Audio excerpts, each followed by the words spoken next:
Hi, Dr. Elaine Hickman here. Okay, so you might think that your GP or fertility specialist will advise you on every single medical test that you need, but I've heard many times that they don't, not all of them. So I'm going to spell them out for you here. The first test is your prenatal bloods, checking your immunology for things such as rubella, including STIs, usually done before trying to conceive.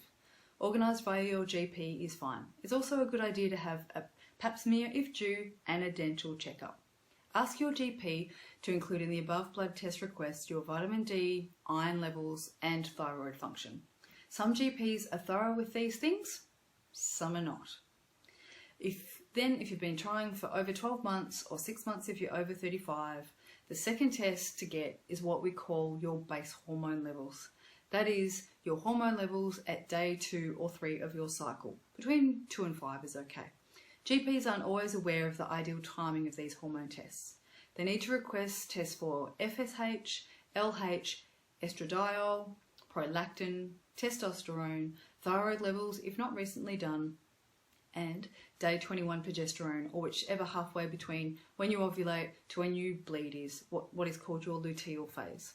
This is also the time to get your partner to do a semen analysis and request a pelvic ultrasound for you. When scheduling your ultrasound, try to book it in for when you're almost due to ovulate. That way, you'll also get an idea of how many antral follicles that you have in each ovary. I'll explain this in detail later. And if you're considering IVF, also request an AMH test. This can give an indication of your ovarian reserve and how well you may respond to the medication used to stimulate your ovaries in IVF treatment. Lots to remember? Don't worry, a checklist is in the download below.